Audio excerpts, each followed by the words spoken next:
মানব সৃষ্টি বলেন বা প্রকৃতিগতভাবেই বলেন, প্রায় বন্যা মাঝেই বন্যা হয় এবং বন্যা হওয়ার অন্যতম একটা মূল কারণ হচ্ছে যে ভারত থেকে হঠাৎ করেই তারা পানি ছেড়ে দেয়। যখন বর্ষাকালে তাদের বেশি পানি হয়ে যায়, অন্য সময় আমাদের ন্যায্য হিস্সা থেকে তারা পানি নিয়ে দিচ্ছে না। এই ব্যাপারে আমাদের দুটো চিন্তা ভাবনা যেটা আছে সেটা আমরা জাতিসংঘ বলেন, আন্তর্জাতিক আদালত আন্তর্জাতিক ইন্টারন্যাশনাল ফোরাম থেকে আমরা সুযোগ পেলে সেখানে আমরা এই বিষয়গুলো তুলবো যে আমাদেরকে আমাদের পানির ন্যায্য হিস্সা থেকে বঞ্চিত করা হচ্ছে। এটা হলো এক নম্বর। দেশের ভিতরে যেটা করা প্রয়োজন, অবশ্যই আমাদেরকে আমাদের যে খালগুলো আছে, প্রায় সবগুলো খাল দেশের আনাচে কানাচে যত ভিতরে বিভিন্ন জায়গায় খাল আছে, সব খালই কিন্তু ভরা হয়ে গেছে। এই খালগুলোকে আমাদের পুনর্খনন করতে হবে। অনেকগুলো কারণ, তার মধ্যে অন্যতম একটি কারণ হচ্ছে বন্যাকে কন্ট্রোল করা, এবং খালগুলোর পাশাপাশি আমাদেরকে চেষ্টা করতে হবে শুষ্ক মৌসুমে নদীগুলোকে, যেখানে নদীর পানিগুলো খুব কমে আসে, নদীগুলোকে আমাদের খনন করতে হবে। অর্থাৎ আমাদেরকে এই কাজটাতে যেতেই হবে। আপনার যেই পানিটা, এই যে আপনি বললেন 35 কিলোমিটার দূরে যেখান থেকে পানিটা এসছে আপনার বাড়ি, আপনি চিন্তা করেন 35 কিলোমিটার জায়গা পানির নিচে যখন বন্যাতে এসেছে, আপনি যদি এই 35 কিলোমিটার এরিয়াতে যদি 5 ফিট করেও আপনি আপনার বলেছেন যে ম্যাক্সিমাম যেহেতু প্রবাসী আছে সেই জন্য অনেক অধিকাংশ বাসা ওখানে দোতলা, মানুষজন ওই সময় আশ্রয় নিয়েছে দোতলা। তার মানে আমরা কম বেশি ধরে নিতে পারি যে এভারেজ হাইট ছিল 8 থেকে 10 ফিট পানির, মাটি থেকে 8 থেকে 10 ফিট। তার মানে আপনি চিন্তা করে দেখেন 35 কিলোমিটার জায়গা যদি একটা বড় সুইমিং পুল হয়, যেটা 35 কিলোমিটার, যেটা রেডিয়াস এভাবে ধরে পাচ্ছিল, এবং হাইট হচ্ছে পানির, হাইট হচ্ছে ডেপথ হচ্ছে পানির 8 থেকে 10 ফিট, কি পরিমাণ পানি চিন্তা করেন আপনি। এই পানিটাকে আমাদেরকে কাজে লাগাতে হবে এবং এটাকে আমাদের রিজার্ভারের মধ্যে নিয়ে আসতে হবে, এবং যদি রিজার্ভার হিসাবে নিয়ে আসতে হয়, রিজার্ভারের ভিতরে নিয়ে আসতে হয়, তাহলে অবশ্যই আমাদের খালের মাধ্যমে সেটাকে দেশের বিভিন্ন জায়গায় এটাকে ছড়িয়ে দিতে হবে পানিটাকে। একই সাথে নদী যাতে ধারণ করতে পারে পানি, সেই ব্যবস্থাটা আমাদের করতে হবে, এবং সে কারণেই নদীটাকেও আমাদের খনন করতে হবে। ধন্যবাদ। আমাদের নারী নেতৃত্ব, আপনার নাম বলেন। আমাদের এখানে মাইক। আসসালামু আলাইকুম। পরিচয় দিয়ে বলেন। আমি শাহিনা আক্তার, সাধারণ সম্পাদক খাগড়াছড়ি জেলা মহিলা দল। আমার প্রশ্ন হচ্ছে, বিএনপি 2023 সালে জনগণের কাছে একটি দফা উত্থাপন করেছে। সেখানে 1 নম্বরে ছিল সংবিধান সংস্কার কমিশন করা, যেটা দিয়ে ক্ষমতাকে বিকেন্দ্রীকরণ বা কুক্ষিগত করা না যায়। আমার প্রশ্ন হচ্ছে, এই যে অন্তর্বর্তী সরকার, ওনারাও বিভিন্ন কমিশন গঠন করেছেন এবং সংবিধান সংস্কার কমিটি করেছেন, সেই কমিটির সুপারিশ যদি আমাদের সাথে কনফ্লিক্ট করে, আমাদের 1 নম্বর দফার সাথে কনফ্লিক্ট করে, সেক্ষেত্রে আমরা কি করব, বা ওনাদের মানে যে সুপারিশ থাকবে সেগুলো আমরা গ্রহণ করব কি না, করলে কতটুকু করব? ধন্যবাদ। ধন্যবাদ। কি মঞ্চ দিবেন? মঞ্চ দিবেন। আমি একটু ছোট্ট রেসপন্ড করি এখানে। এখানে আপনি যদি বলেছেন যে এটি কিন্তু আমাদের কাছে খুব একটা স্পর্শকাতর একটা বিষয়, কারণ আমরা কিন্তু সবসময় বলছি যে 31 দফার ভিতরে সমস্ত সংস্কারের কথা রয়েছে। ফলে আপনারা যারা সংস্কার কমিশন করছেন, তারা যদি মনে করেন যে 31 দফার সাথে আপনারা কিছু সংযুক্ত করতে চান, তাহলে সেটি আলোচনায় আনতে পারেন। সংবিধানের ক্ষেত্রে আমরা কতগুলো স্পর্শকাতর বিষয়গুলোর কথা শুনেছি, যেমন একটা তারা বলেছে সংখ্যানুপাতিকভাবে তারা সংসদের আসন বন্টনের কথা বলেন, তারা কোনো সময় সংসদের মেয়াদ 4 বছর হওয়ার কথা বলেন, এবং কোনো কোনো সময় তারা এটাও বলেন যে এই ডুয়াল সিস্টেমকে তারা এখানে ইনকর্পোরেট করতে চান, অথবা কখনো কখনো তারা বলেন যে গণভোট করে এটাকে ঠিকঠাক করে ফেলে। তারা এক এক সময় এক একগুলো কথা বলেন।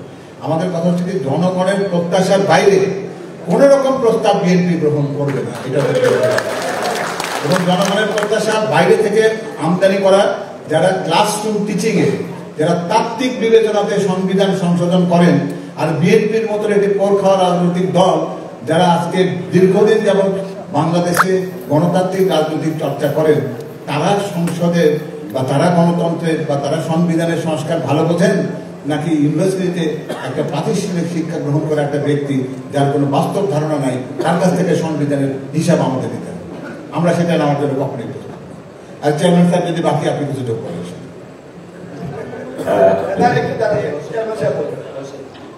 আমরা একটি কথা বলেছি, পাগল সাহেব যেটা বলেন সঠিক কথা বলছেন, তবে আমরা একই সাথে এটাও বলেছি, দেখুন আমরা 31 দফা যে রাষ্ট্র কাঠামো দিয়েছি, কেন, কার জন্য দিয়েছি?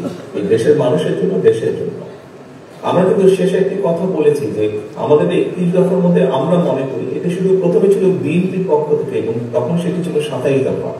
পরবর্তীতে আমাদের সাথে যত প্রো ডেমোক্রেটিক দলগুলো ছিল, গণতন্ত্রের পক্ষে শক্তিগুলো ছিল, সবার সাথে আলোচনা করে সবার মতামতের ভিত্তিতে 31 দফা দেওয়া হয়েছে। কাজে আমরা মনে করি না খুব একটা কিছু বাইরে আর আছে। তারপরেও যদি কোনো বেটার অফার আসে, যদি কোনো বিষয়ে কোনো একটি দফার ব্যাপারে বেটার কোনো কিছু থাকে যেটি জনগণের ইচ্ছার সাথে সামঞ্জস্যপূর্ণ, দেশের স্বার্থের সাথে সামঞ্জস্যপূর্ণ, আমরা অবশ্যই সেটিকে গ্রহণ করব। আপনার পরিচয় দিয়ে প্রশ্নটি করুন। বিসমিল্লাহির রহমানির রহিম। পিছনে পিছনে চলছে। আসসালামু আলাইকুম লিডার। আমি সরওয়ারজান শ্রাবণ, আহ্বায়ক ফেনী জেলাবাদী দল। আমি যখন মাঠে ঘাটে বিভিন্ন জায়গায় কাজ করতে যাই, মানুষের একটাই প্রশ্ন যে আপনারা ক্ষমতা আসলে কি করবেন, এবং কি আমার যতটুকু জ্ঞান ধারণা আমি মানুষকে বোঝাতে চেষ্টা করি। ইনশাআল্লাহ আমাদের নেত্রী বা দেশ নায়ক তারেক রহমান যদি ক্ষমতা আসে, ইনশাআল্লাহ সকল দ্রব্যমূলক ক্ষমতার মধ্যে নিয়ে আসবে। আপনার কাছে আমার প্রশ্ন, বাংলাদেশের তাঁত শিল্প খুব তেমনটা ফেনী অঞ্চলে নাই। আপনি আগামীতে যদি আমরা ইনশাআল্লাহ রাষ্ট্র ক্ষমতা আসি, তাঁত শিল্পের ব্যাপারে আপনি আর পদক্ষেপ কি নেবেন, এটাই আমি আপনার কাছে প্রশ্ন। আসসালামু আলাইকুম লিডার। মাননীয় নেতা, আপনাকে যদি জনগণ বিএনপিকে দায়িত্ব দেয় ক্ষমতায় যাওয়ার, আমরা দায়িত্ব যদি দেয় ইনশাআল্লাহ বিএনপি সেটা পালন করবে, এটা বলবেন না? এখানে যেটি বলেছেন তাঁত শিল্পের কথা বলছিলেন আপনি, টাঙ্গাইল এবং সিরাজগঞ্জের জনসভায় তাঁত শিল্পের জন্য বিএনপির ভবিষ্যৎ পরিকল্পনা কি সেটা বলেছেন। এটা বোধহয় আরেকবার তাদেরকে জানাতে পারেন আপনি যদি মনে করেন। তাঁত শিল্পের ভবিষ্যতে আমরা কি ভাবি? তাঁত শিল্পের, তাঁত আমাদের শুধু একটি শিল্প না, এটা একটা ঐতিহ্য আমাদের। তাঁত শিল্পটা, তাঁত শিল্পের সাথে বহু মানুষ জড়িত, তাদের বহু পরিবার জীবিকা আছে। তাঁত শিল্পের ব্যাপারে যেটা হয়েছে, সুতার দাম বেড়েছে, কেমিক্যালস এর দাম বেড়েছে, সেই অনুযায়ী প্রোডাক্টের দাম সেভাবে বাড়ে। এর বাইরেও আরেকটি সমস্যা যেটি আছে আমার কাছে, যেটি মনে হয় সেটি হচ্ছে যে মানুষের রুচির অনেক পরিবর্তন হয়েছে, বিভিন্ন নতুন নতুন ডিজাইন এসছে, সুতি, সিল্ক, বিভিন্ন রকম মিক্সড হয়েছে কাপড়। আমরা যেটা উদ্যোগ গ্রহণ করবো, আমাদের যেটা পরিকল্পনা আছে সেটি হচ্ছে যে সুতার দামগুলো কমানোর চেষ্টা করা, বিভিন্ন রকম উপায় বের করে, একই সাথে কেমিক্যালসের দাম কমানোর চেষ্টা করা, এবং অ্যাট দ্য সেম টাইম যারা তাঁত শিল্পের সাথে জড়িত আছেন তাদেরকে একটা ট্রেনিং এর ব্যবস্থা করা, যাতে তারা নতুন নতুন ডিজাইন তৈরি করতে পারে, যে ডিজাইনের মাধ্যমে মার্কেটে তাদের প্রোডাক্ট বিক্রি করতে সুবিধা হবে। কাজে কম বেশি এই পরিকল্পনাগুলো আমাদের আছে। এবং যেহেতু আমি একটি কথা বলেছি, এটি শুধু শিল্পের একটা ঐতিহ্য আমাদের, স্বাভাবিকভাবেই আমাদের একটা চেষ্টা থাকবে কিভাবে এই ঐতিহ্যকে আমরা ফিরিয়ে আনতে পারি। ধন্যবাদ। এখানে আমি আরেকটি কথা অ্যাড করি, এখানে ক্ষেত্র বিশেষে তাঁত শিল্পের সাথে যারা জড়িত আছে, তাঁতি যারা আছে, তাদের কিছু ব্যাংকিং সাপোর্টও দরকার আছে। আমরা সেই সাপোর্ট করার চেষ্টা করবো, সেই সাপোর্টেরও ব্যবস্থা করার।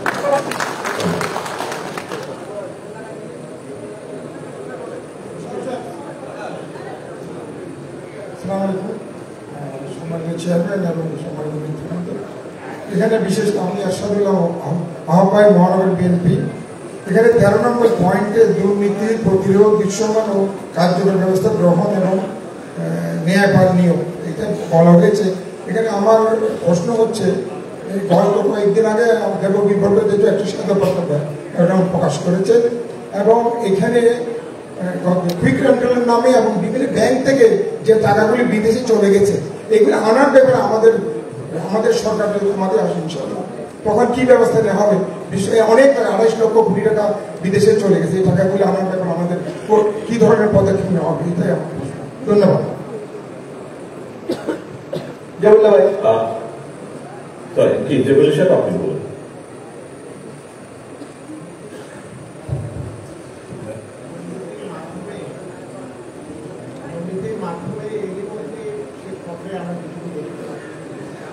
প্রায় 234 বিলিয়ন টাকা আমাদের দেশ থেকে চলে গেছে বিদেশে। এটা হচ্ছে টিপ অফ দি আইসবার্গ, যেটা সামনে দেখা যায় শ্বেতপত্র মাত্র 15 দিনের মধ্যে এইটুকু আবিষ্কার করতে পেরেছে। তার মানে ভেতরে আরো অনেক কিছু আছে। যদি আরো ডিপলি অনুসন্ধান করা হয় তাহলে দেখা যাবে এত বেশি যে আমরা চিন্তা করতে পারছি না, আমাদের দেশের কয়েক বছরের বাজেটের টাকা সমান চলে গেছে। তো এই যে পাচার হওয়া টাকা, এটাকে দেশে ফেরত আনতে হবে। মানি লন্ডারিং এর টাকা ফেরত আনার জন্য ইন্টারন্যাশনাল ফোরামে, বিশেষ করে ওয়ার্ল্ড ব্যাংক, IMF এবং অন্যান্য দেশের সঙ্গে আমাদের একটা সমঝোতার মাধ্যমে এই টাকা ফেরত আনার একটা বন্দোবস্ত করতে হবে। বর্তমান অন্তর্বর্তীকালীন সরকার অলরেডি ইতিমধ্যে গ্লোবাল ফোরামে কথাবার্তা শুরু করেছেন। আমরা দেখবো, আমরা অবজার্ভ করবো কতটুকু ওনারা সেটা করতে পারেন। যদি পারেন তো ভালো, খুব ভালো, আলহামদুলিল্লাহ, আমরা সেটাকে ওয়েলকাম করি।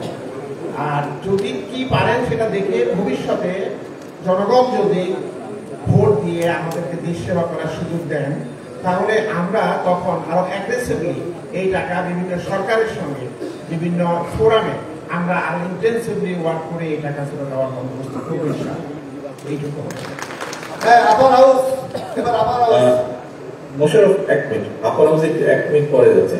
এখানে আমি এরশাদুল্লাহ সাহেব যেটা বলেছেন এবং তার প্রত্যুত্তরে জুবুল সাহেব যেটা বলেছেন, আমি আরেকটি জিনিস অ্যাড করবো এখানে। জুবুল সাহেব বলেছেন আন্তর্জাতিক ভাবে কতগুলো ফোরাম আছে, জাতিসংঘ সহ, ওয়ার্ল্ড ব্যাংক সহ কতগুলো ফোরাম আছে, অবশ্যই তাদের সহযোগিতা আমরা নিব। এর বাইরেও আন্তর্জাতিক ভাবে কতগুলো প্রাইভেট সংস্থা আছে, তাদের সাথেও আমরা কথা বলবো। অর্থাৎ আমাদের দেশের সম্পদ, দেশের মানুষের সম্পদ যে এনে দিতে পারবে, আমরা তার সাথেই কথা বলবো। তার মাধ্যমে আমরা হ্যাঁ, আপার হাউস, পরিচয় দিয়ে বলেন। আমি ইঞ্জিনিয়ার বেলায়েত হোসেন, যুগ্ম আহ্বায়ক চট্টগ্রাম জেলা বিএনপি। মাননীয় ভারপ্রাপ্ত চেয়ারম্যান, আমি দিব্যাসীর পক্ষ থেকে আপনাকে সালাম জানাচ্ছি। আপনি জানেন 2001 থেকে 2006 সালে আমরা রাষ্ট্রীয় ক্ষমতায় থাকা অবস্থায় উপকূলীয় অঞ্চলের জন্য একটি প্রকল্প ছিল, কিন্তু এই বেসরকারি সরকার উপকূলীয় অঞ্চল উন্নয়নের সেই প্রকল্পটি বাতিল করেছে।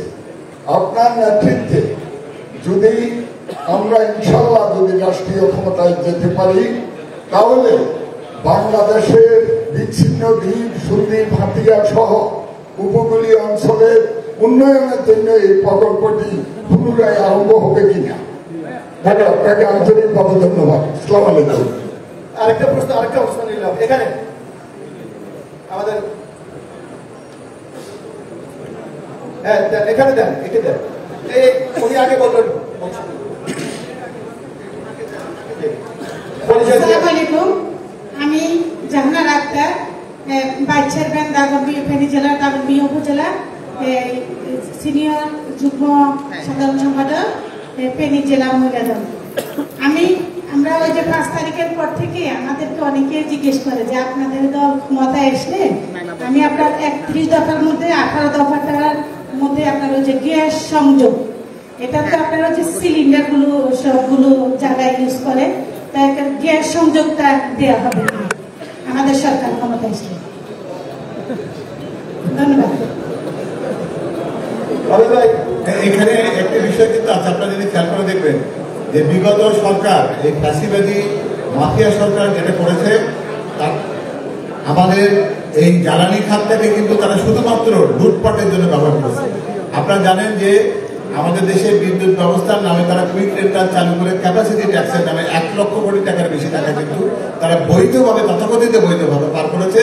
এবং এই চুরিটাকে ঠেকানোর জন্য বা এই চুরি নিয়ে যেন কোনো প্রশ্ন করতে না পারা যায়, সেই জন্য কি করেছে, ইনডেমিনিটি চালু করেছে যে না, কুইক রেন্টাল নিয়ে কোনো কথা বলা যাবে না। কিন্তু এর মধ্যে কিন্তু গ্যাস ক্ষেত্র আবিষ্কারের কোনো চেষ্টা হয়নি।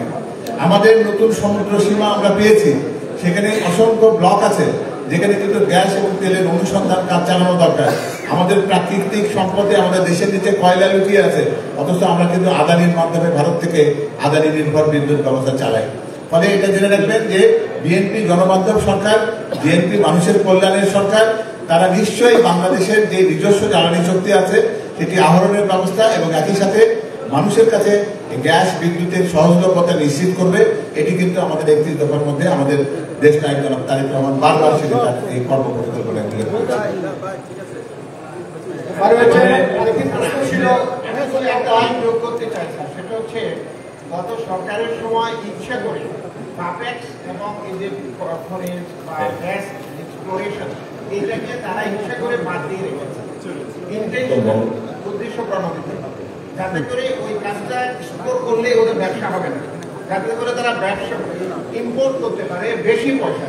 সেজন্য গ্যাস বাদ দিয়ে তারা এলএনজি আর সিএনজির উপর চলে গেছে এবং সেটা অনেক এক্সপেন্সিভ হয়েছে, আমাদের উপর তার ট্যাক্স দিতে হয়েছে। অতএব আমরা যেটাকে বাপেক্সের জন্য আমরা এই গুরুত্ব দেব, যাতে বাপেক্সের মাধ্যমে আমরা গ্যাস এক্সপ্লোর করতে পারি। এবার আমাদের সমুদ্র জয় হয়েছে বলে আমরা চিৎকার করছি, সেখানে পার্শ্ববর্তী দেশ মিয়ানমার তাদেরও একই সঙ্গে একই রায়ে আমরা পেয়েছি, কিন্তু তারা অনেক কিছু আবিষ্কার করে ফেলেছে মেইন টাইম, কিন্তু আমরা এখন পর্যন্ত সে আগের স্টেজে আছি। তো আমরা লিপ সার্ভিসে আছি যে আমরা জয় করেছি, আসলে আমরা কোনো কাজ করি না, আগের সরকার সে কাজটা করেনি। আমরা এই 31 দফায় আমরা কমিটমেন্ট দিয়েছি, ইনশাআল্লাহ আমাদের সময় আমরা এই বাপেক্স এবং আদার যে সমস্ত এজেন্সিজ আছে তাদেরকে অ্যাক্টিভেট করবো এবং আমাদের যে গ্যাস নিচে আছে সে বিভিন্ন রিপোর্টে দেখা যায় আমাদের প্রচুর গ্যাস এখনো নিচে আছে, সেটাকে আমরা ট্যাপ করতে পারবো, আমরা সেটা এক্সপ্লোর করতে পারবো।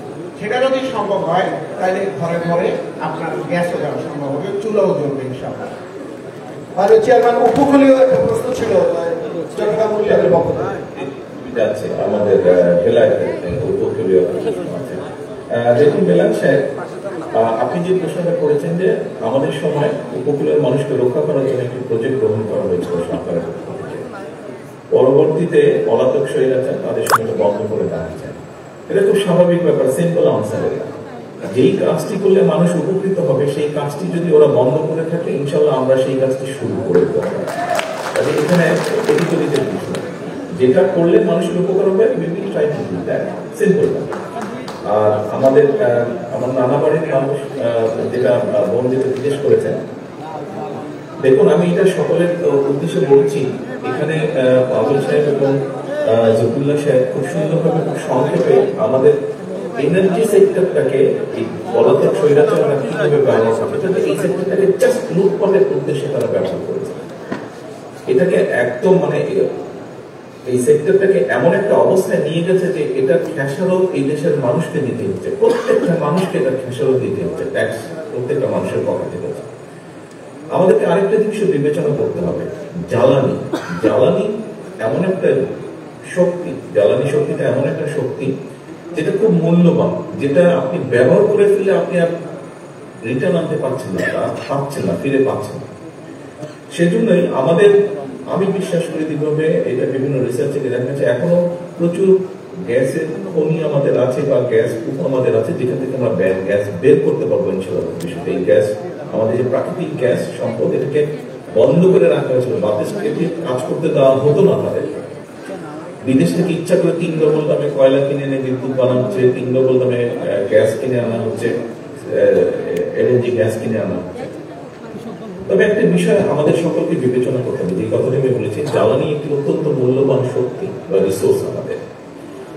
এটিকে কি আমরা শুধু রান্না বান্নার ক্ষেত্রে ব্যবহার করব, নাকি এই জ্বালানিটাকে ব্যবহার করে আমরা প্রোডাক্ট তৈরি করব, যে প্রোডাক্টটি আমরা পৃথিবীর বিভিন্ন দেশে বিক্রি করার মাধ্যমে মূল্যবান বৈদেশিক মুদ্রা আর্ন করব? এই বিষয়টি আমাদেরকে একটু বিবেচনা করতে হবে। শুধু রান্না বান্নার জন্য যদি আমি মূল্যবান প্রাকৃতিক সম্পদটাকে ব্যবহার করি, তাহলে আমি কতটুকু আউটপুট পাচ্ছি বা লাভবান হচ্ছি রাষ্ট্র হিসেবে, দেশ হিসেবে। কিন্তু আমি যদি এটিকে ইন্ডাস্ট্রিতে ব্যবহার করার মাধ্যমে আমি যদি এটিকে ভ্যালু অ্যাড করতে পারি, সেক্ষেত্রে দেশ বা রাষ্ট্র বা মানুষ কতটুকু লাভবান হচ্ছে, এই বিষয়টিকে আমাদের ধন্যবাদ। একটু আপনি পরিচয় দিয়ে বলেন। আসসালামু আলাইকুম ওয়া রাহমাতুল্লাহ। সামনে নেন। আসসালামু আলাইকুম ওয়া রাহমাতুল্লাহ। আমি চট্টগ্রাম বন্দর উসমান সমবায় সমিতির অ্যাডক কমিটির একজন সদস্য, সহ সাংগঠনিক সম্পাদক, চট্টগ্রাম মহানগর স্বেচ্ছাসেবক দল। বন্দর নিয়ে আমি কিছু কথা বলতে চাই। চট্টগ্রাম বন্দরে গভীর ষড়যন্ত্র চলতেছে। অতীতে বিভিন্ন রকমের ষড়যন্ত্রের মাধ্যমে আমাদের যে বিএনপি এবং সরকারকে ক্ষতিগ্রস্ত করেছে। যেমন চট্টগ্রাম বন্দরে বিভিন্ন রকমের যে দুষ্কৃতিকারীরা এখনো রয়ে গেছে। যেমন এখন বিভিন্ন সেক্টরের মধ্যে যে দখল করে প্রশ্ন হচ্ছে এখন বিভিন্নভাবে বন্দর বন্ধ করার পায়তারা করতেছে। এটা সুদৃষ্টি ইয়া রাখতে হবে, মানে একটু দেখতে হবে, কেন বিভিন্ন সময় এখনো রয়ে গেছে বন্ধ করতে যাচ্ছে ওরা। আমি বন্ধ করতে যাচ্ছে সময় কি আছে? আমার সদস্য আপনাকে আমি বলছি, দেখুন এখনো তো আমরা রাষ্ট্র পরিচালনার দায়িত্ব পাইনি। আপনি যে সমস্যাটার কথা বলছেন এটা এই মুহূর্তে আমাদের কিছু করার নেই, এটা অন্তর্বর্তীকালীন সরকার আছে, এটা বিষয়টা তাদের দেখভাল করার বিষয়টি তাদের, এটা নিরাপত্তার বিষয়। আপনি যেটা সম্পর্কে এটা সরকার দেখবে। আপনি তো এখনো দায়িত্ব পাননি, আপনি দায়িত্ব পেলে তখন আপনার দায়িত্ব চেষ্টা করবেন। এখন আমাদের বন্দরে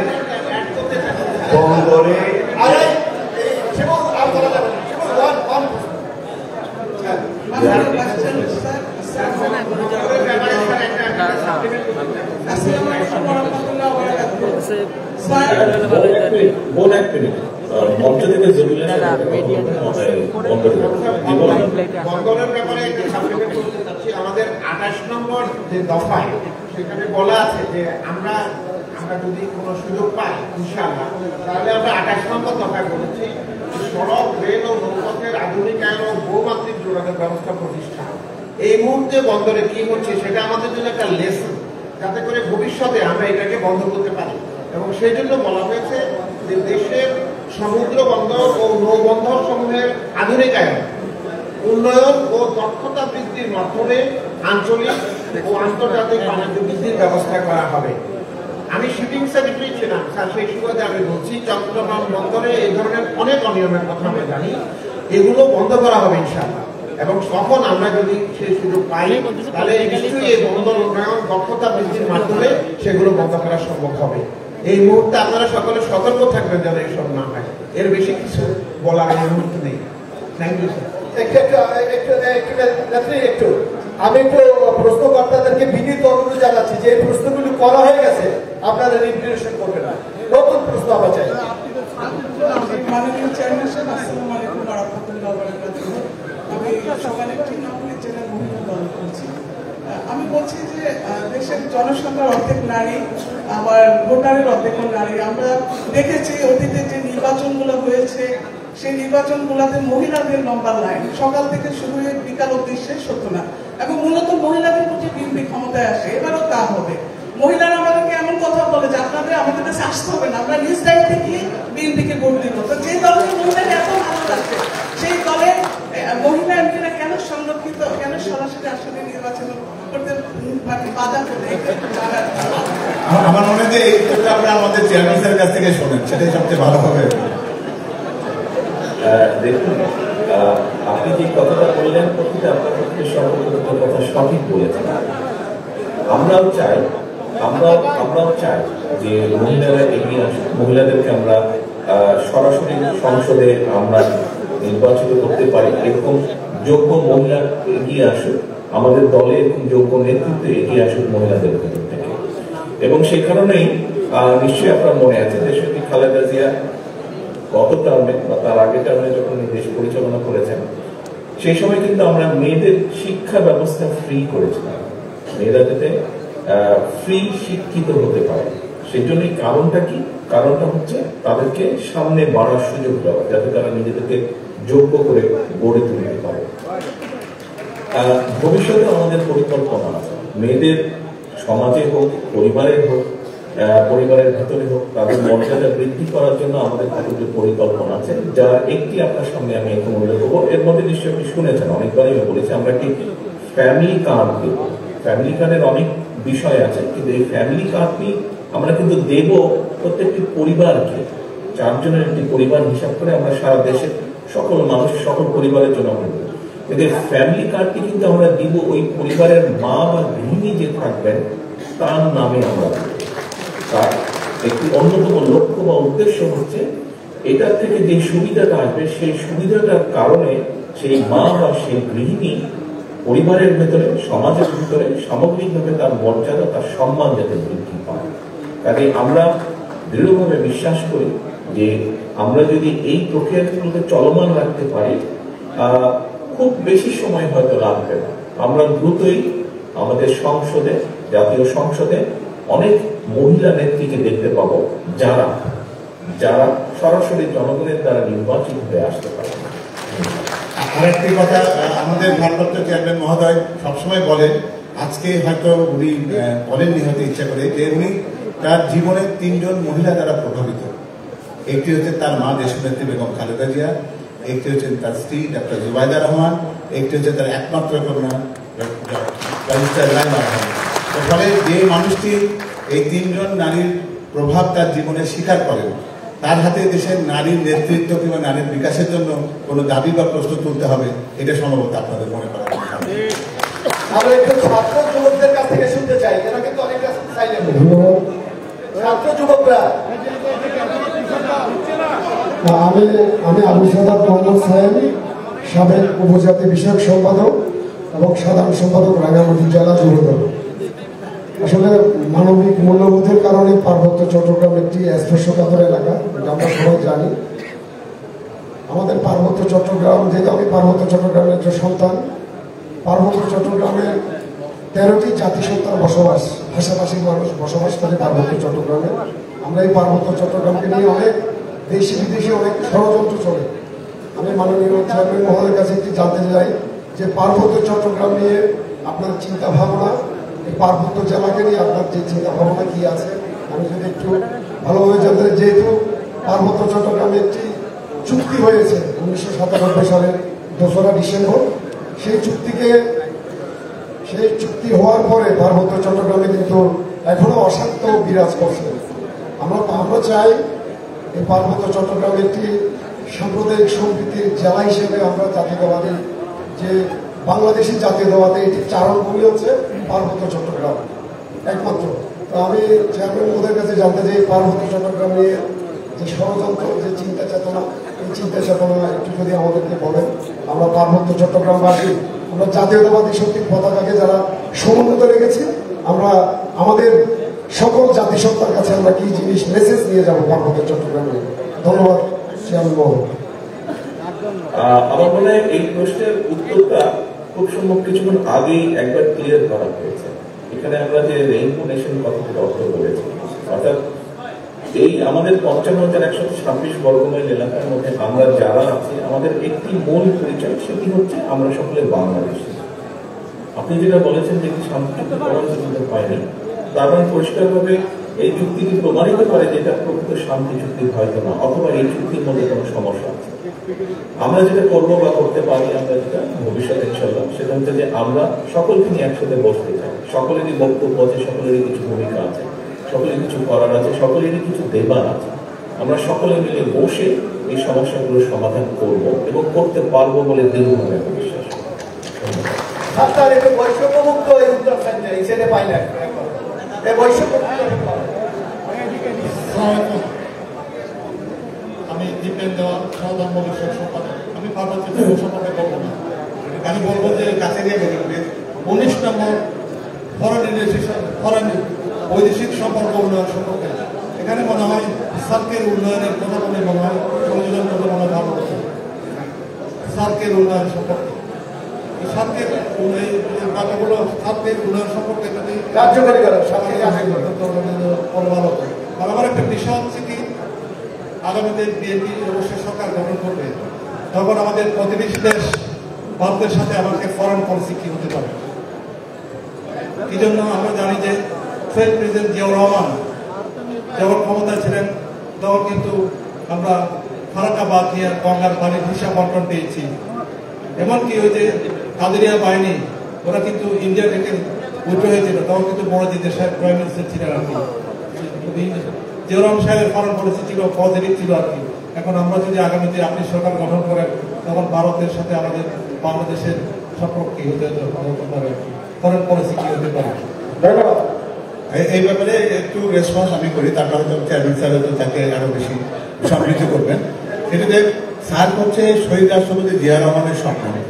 তিনি কিন্তু এই আঞ্চলিক সহযোগিতার স্বপ্ন দেখেছিলেন এই আঞ্চলিক উন্নয়নের কথা চিন্তা করে, এবং একটি আঞ্চলিক উন্নয়নের ভাবনাটা তখনই সফল হতে পারে যখন প্রত্যেকটি দেশ এই অঞ্চলের মধ্যে যারা রয়েছে তারা যদি সবাই আন্তরিকভাবে যদি সেটাকে সফল করবার চেষ্টা করে। এক্ষেত্রে বাংলাদেশের অবস্থানটা আমাদের বাংলাদেশ জাতীয়তাবাদী দলের নিশ্চয়ই রাষ্ট্রপতি জিয়া রহমানের পলিসির আলাদা কিছু হবে না। সার্ককে পুনর্জীবিত করার চেষ্টা এবং এখান থেকে অর্থনৈতিক এবং অন্যান্য যে সমস্ত সুবিধাগুলো পাওয়া সম্ভব আমাদের সার্কের সদস্য হিসেবে সেটা পাওয়ার চেষ্টা যেমন করা হবে একদিকে সত্যি। আর ফরেন পলিসির ক্ষেত্রে 18-19 নম্বরে তো পরিষ্কার বলা আছে যে বৈদেশিক সম্পর্কের ক্ষেত্রে জাতীয় স্বার্থ হবে সবচেয়ে আগে অগ্রগণ্য। আমরা আমাদের জাতীয় স্বার্থ, স্বাধীনতা এবং সার্বভৌমত্ব বিসর্জন দিয়ে কোনো রকম কোনো পলিসি করবো না, এবং সেখানে নিরাপত্তা এবং সার্বভৌমত্ব সবচেয়ে আগে অগ্রাধিকার পাবে। এবং বাংলাদেশ দেশের হিসেবে ছোট কি বড় সেটি কথা না, একটি দেশ তার ন্যায্যতা, তার মর্যাদা এবং সম অধিকারের বাংলাদেশ, এই বিবেচনাটাই হবে আমাদের ফরেন পলিসি বা বৈদেশিক নীতির প্রধান কারণ। এটা ভারত বলে শুধু কথা না, যে কোনো দেশের জন্য প্রযোজ্য। তবে ভারত যেহেতু আমাদের প্রতিবেশী, তাদেরকেও এই সত্যটাকে বুঝতে হবে যে আমরা সত্যিকার অর্থে তাদের সাথে বন্ধুসুলভ আচরণই চাই। কারণ এটা আপনি যেটা বলেন যে প্রকৃত স্বৈরাচারকে আশ্রয় দিয়ে তারা জনগণের, বাংলাদেশের জনগণের প্রত্যাশাকে অসম্মান করেছে।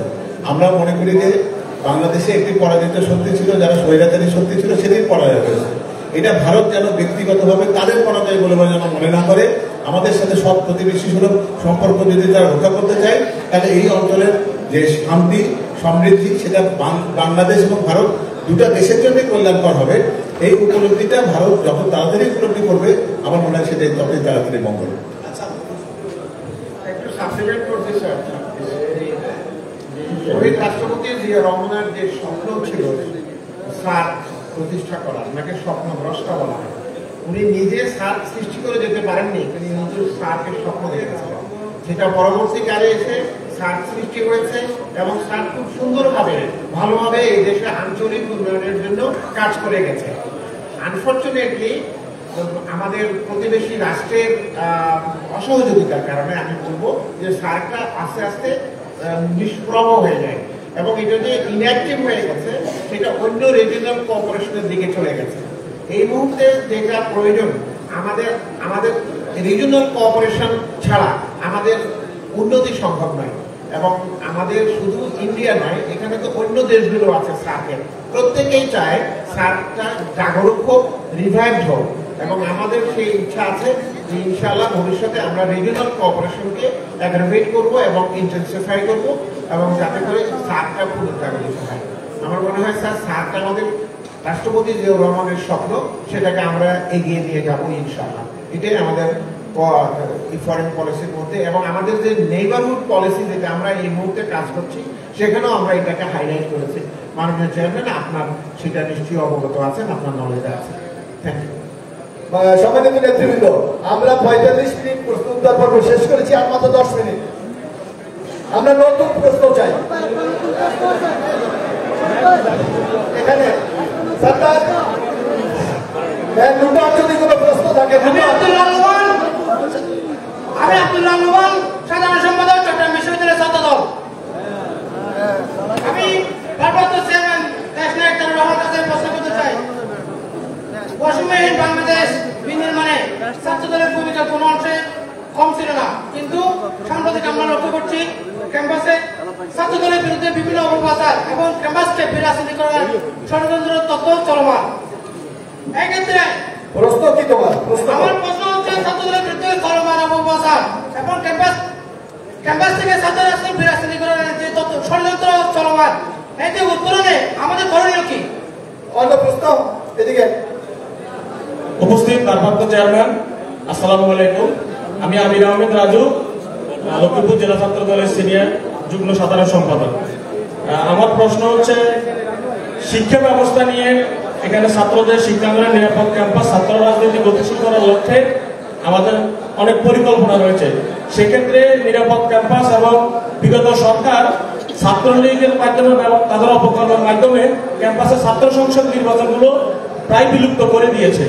এক্ষেত্রে আমরা যদি দায়িত্ব পাই, প্রত্যেকটা জেলায় যে কলেজ এবং বিশ্ববিদ্যালয় রয়েছে সেক্ষেত্রে আমরা ছাত্র সংসদটা কিভাবে আগামী দিনে চালু করব বা এই ক্ষেত্রে আমাদের কার্যকারিতা কি? আসসালামু আলাইকুম।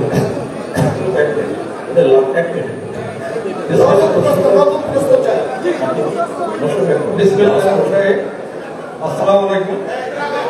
এক মিনিট লাস্ট যে ছাত্র দলের ছাত্র সংসদ নিয়ে প্রশ্নটা করেছে ওর কাছে আবার মাইকটা দাও তো, রাজ ওর কাছে মাইকটা দাও। এই মাইকটা ওই ছাত্রকে যিনি প্রশ্ন করেছে, তোমার কি মনে হয়, তোমার প্রশ্নের উত্তর তোমার কাছে কি আছে আমাকে? জি, আমার কাছে যেটা মনে হচ্ছে ওরা তো নৈরাজ্যের মাধ্যমে ছাত্র সংসদগুলো বিলুপ্ত করে দিচ্ছে। আমরা নতুন করে ক্যাম্পাসে ছাত্র রাজনীতিকে গতিশীল করার লক্ষ্যে এবং আসলে ছাত্র রাজনীতি থেকে জাতীয় নেতৃত্ব তৈরি হয়, সেজন্য পুরোদমে ক্যাম্পাসে ছাত্র সংসদ নির্বাচনগুলো অতি দ্রুত বা আমরা যদি দায়িত্ব সরকারের দায়িত্ব পাই আমরা সেটা দ্রুত সর্বপ্রথম শিক্ষাঙ্গনে ছাত্র সংসদটা চালু করা প্রয়োজন। এটা আসলে সংযুক্ত করা যায় কিনা? অবশ্যই শান্তি শৃঙ্খলা বজায় রেখে, তাই তো শান্তি শৃঙ্খলা বজায় রেখে, বজায় রেখে এখানে যে আইন কানুন আছে সেগুলো বজায় রেখে ছাত্র সংসদ নির্বাচন আবার চালু করা, তাই তো? এটাই জি জি, এটা তো তোমার কাছে উত্তর আছে। যেটা স্বাভাবিক, যেটা ছাত্রছাত্রীরা চাইবে শান্তি বজায় রেখে যে কাজটা করতে হবে আমরা সেটাই করব। জি, আসসালামু আলাইকুম। আসসালামু আলাইকুম। আমি সাবির আহমেদ, যুগ্ম আহ্বায়ক চট্টগ্রাম মহানগর ছাত্রদল। আমার প্রশ্ন হচ্ছে, আমাদের বর্তমান তরুণ প্রজন্মের মধ্যে 18 থেকে 30 বছর বয়সের সবচেয়ে বেশি ভোটার, এবং এই ভোটারদের মাঝে 31 দফা পৌঁছে দেওয়ার জন্য আপনাদের বিশেষ কোনো উদ্যোগ আছে কিনা? এটা প্রথম কোশ্চেন। দ্বিতীয় কোশ্চেন হচ্ছে, তোমার প্রথম প্রশ্ন উত্তর আমাকে তুমি দাও। এই যে তুমি বললে এই বয়স 18 থেকে 30 এর মধ্যে, তোমার বয়স এর মধ্যে 18 থেকে 30, তুমি আমাকে এখন বলো তোমার কি কি দায়িত্ব আছে? আজকে তো তুমি সারাদিন এখানে ছিলে, এখন তুমি 21 দফা কিভাবে 18 থেকে 30 এর মধ্যে নিয়ে যাবে? তোমার কি চিন্তা আছে? তোমাকে দায়িত্ব দিলে তুমি কি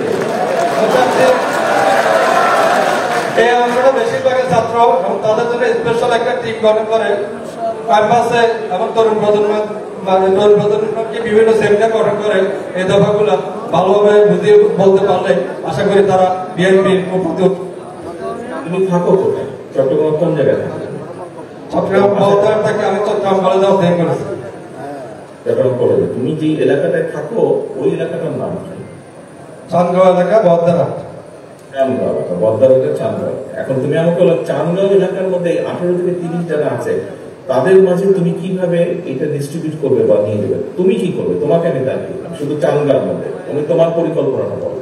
আমার পরিকল্পনা হবে ক্যাম্পাস ভিত্তিক গিয়ে তাদের সাথে কথা বলে তাদের কাছে আমরা 31 দফা পৌঁছে দেবো এবং তাদের সুবিধা যে বিষয়গুলো আছে শিক্ষা সংক্রান্ত এবং তাদের ক্যারিয়ার, জব এবং বিজনেস সংক্রান্ত যে সুযোগ রয়েছে সেই সুযোগগুলো আমি বোঝাতে চেষ্টা করবো।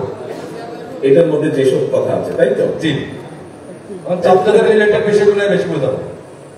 তোমার প্রশ্নের উত্তর তো তোমার কাছেই আছে। তাহলে এখন আমাদেরকে একটা বিষয় কি, আমাদের একটা জিনিস বুঝতে হবে। জি, আমার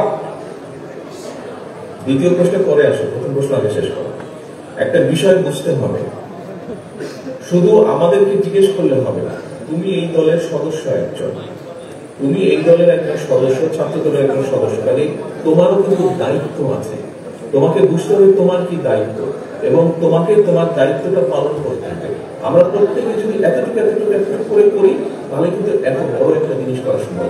আর তুমি যদি তাকিয়ে থাকো আমার দিকে, তুমি যদি তাকিয়ে থাকো মঞ্চে যেসব নেতৃবৃন্দ আছে তাদেরকে কেন্দ্রের দিকে তাকিয়ে থাকো, তাহলে তো হবে না ভাই, তাহলে তো হবে না।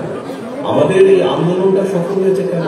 তিনি স্বৈরাচার পালিয়ে গেছেন, জনগণকে ঐক্যবদ্ধ করে সকল পর্যায়ের সকল শ্রেণী পেশার মানুষ যখন মাঠে নেমে এসছে তখনই আন্দোলন সফল হয়েছে।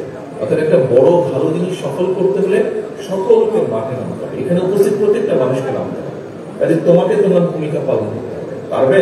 আগে বলো পারবে কি পারবে? পারবো ইনশাআল্লাহ। আমার দ্বিতীয় কোশ্চেন হচ্ছে, আমরা যে জনগণের তুমি একটা করছো, আমার এই বিষয়টা একটু বেশি ইম্পর্টেন্ট। আমার বিষয়টা একটু ইম্পর্টেন্ট। বিষয়টা হচ্ছে আমরা জনগণের কাছে যে 31 দফা নিয়ে যাবো। আর 13 দফা লেখা আছে দুর্নীতি। আসসালামু আলাইকুম লিডার, আমি সাইদ আল নোমান।